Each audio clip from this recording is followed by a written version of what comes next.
پاکستان میں تاریخ کے اہم ترین مذاکرات شروع ہو چکے ہیں، لیکن کیا یہ سیز فائر مستقل رہ پائے گا؟ جہاں ایک طرف اسلام آباد میں ایرانی اور امریکی وفود سر جوڑ کر بیٹھے ہیں، وہیں دوسری طرف کچھ طاقتیں ایسی ہیں جو اس امن کی کوشش کو ناکام بنانا چاہتی ہیں۔ آخر انڈیا نے اپنے شہریوں کو کیوں ایران فوری طور پر چھوڑنے کا کہا ہے؟ ناظرین، اس وقت پوری دنیا کی نظریں ہیں وہ اسلام آباد پر ہیں۔ امریکہ کے نائب صدر جے ڈی وینس اور پارلیمنٹ کے اسپیکر محمد باقر اپنے وفود کے ساتھ پاکستان پہنچ چکے ہیں، اور وزیر اعظم نے شہباز شریف نے ان مذاکرات کو میک اور بریک قرار دیا ہے۔ اب اس وقت پاکستان پیس میکر کے طور پر ابھرا ہے، لیکن یہ مذاکرات جو ہیں یہ پروکسی فارمیٹ میں ہو رہے ہیں، یعنی کہ دونوں وفود ایک ہی ہوٹل میں ہونے کے باوجود آمنے سامنے نہیں بیٹھیں گے، بلکہ پاکستانی حکام کے ذریعے بات چیت کریں گے۔ پاکستانی اسٹوڈنٹس کو بھی ایک بری خبر دیتا چلوں کہ پاک اسٹڈیز کا سلیبس انکریز ہو چکا ہے۔ اب آپ کو یہ بھی یاد کرنا پڑے گا کہ how Pakistan became a global peace maker. آج میں آپ کو خوش نظر آ رہا ہوں، اور اس کی وجہ یہ ہے کہ جب سے میں نے ہوش سنبھالا ہے تو دنیا بھر کی ہیڈ لائنز میں یہی سنا ہے پاکستان کے بارے میں کہ ایک dangerous country, most dangerous place on the earth, اور اگر انڈین نیوز کی بات کروں تو ایکسپورٹر آف ٹیررزم۔ لیکن آج جب میں آپ سے بات کر رہا ہوں، آپ دنیا کا کوئی چینل اٹھا لیں، بی بی سی اور ساتھ میں سی این این، الجزیرہ اور ساتھ میں نیو یارک ٹائمز، سب چینلز میں آپ کو یہی سننے کو ملے گا، یہی پڑھنے کو ملے گا کہ پاکستان وہ ملک ہے جو ایران اور امریکہ جیسے دو دشمن ممالک کو ایک میز پر لا رہا ہے اور جنگ کو روکنے کی کوشش کر رہا ہے، اور ساتھ میں خطے میں امن کے لیے، پیس کے لیے ایک اہم کردار ادا کر رہا ہے۔ ایران اور امریکہ کے درمیان یہ جو کشیدگی چل رہی تھی، یہ آخری مراحل کے اندر داخل ہو چکی تھی، اور صرف یہ مڈل ایسٹ کو ہی نہیں بلکہ پوری دنیا کو اپنی لپیٹ میں لینے والی تھی۔ اور ٹرمپ نے یہ دھمکی بھی دے دی تھی کہ اگر جو ہے اسٹریٹ آف ہارمز کو نہ کھولا گیا تو میں ایک پوری سویلائزیشن اریز کر دوں گا، اور جو ایران کی پوری تہذیب ہے اس کو ختم کر کے رکھ دوں گا، کیونکہ جو ڈیڈ لائن ہے وہ بھی قریب آ رہی تھی۔ اور ڈیڈ لائن آنے سے پہلے اور آخری مراحل کے اندر شہباز شریف صاحب نے وہ کر دکھایا جو کوئی نہ کر سکا، اور یہ واقعی قابل تعریف ہے۔ عمران خان صاحب بھی ہوتے تو ان کی بھی میں تعریف کرتا۔ شہباز شریف صاحب نے ٹویٹ کیا کہ ڈیڈ لائن کو 2 ہفتے کے لیے بڑھا دیا جائے، ایک جنگ بندی کر لی جائے، اور اس کے بعد ایک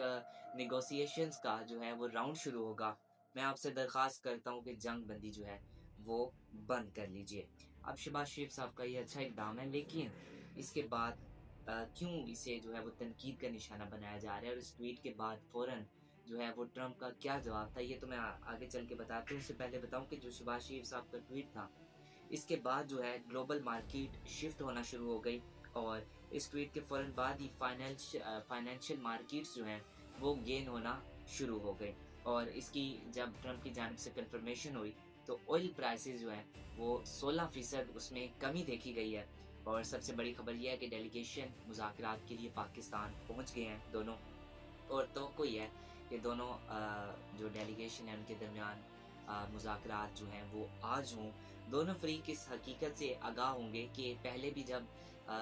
پچھلے سال 2 بار جب مذاکرات ہونے لگے تھے تو آخری مراحل کے اندر جو ہے وہ بات چیت ناکام ہو گئی تھی۔ ایران اور وائٹ ہاؤس دونوں پر جو یہ بڑھتا ہوا دباؤ ہے کہ جنگ کو ختم کیا جائے، اس لیے دونوں اطراف جو دونوں ممالک ہیں وہ یہ چاہتے ہیں کہ مذاکرات اس طرح سے ہوں اور اس کا نتیجہ ایسا نکلے کہ وہ اپنی کامیابی کے طور پر جو ہے وہ پیش کر سکیں اسے۔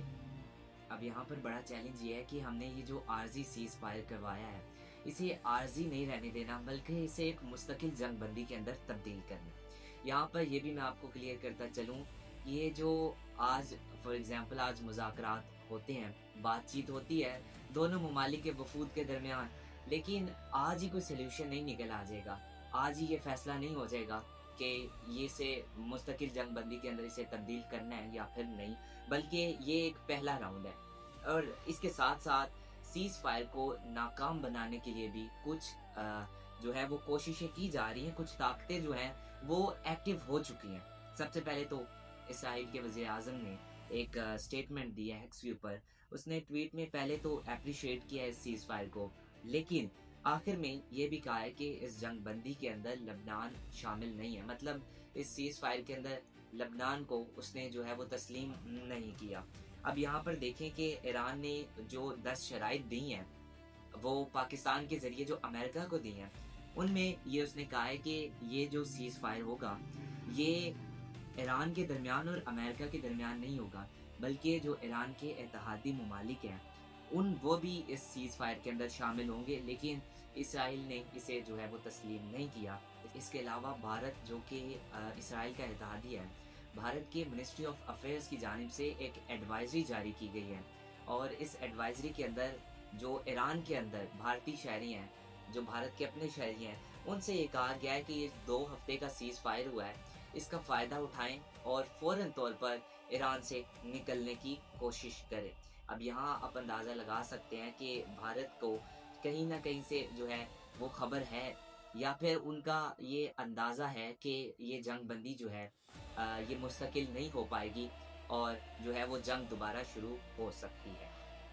آخر میں یہی کہنا چاہوں گا کہ پاکستان، ایران اور امریکہ کو محتاط رہ کر چلنا ہوگا، اور جلد از جلد یہ جو عارضی جنگ بندی ہے اسے ایک مستقل جنگ بندی کے اندر تبدیل کریں، تاکہ اسے کوئی جو اس امن کے منصوبے کو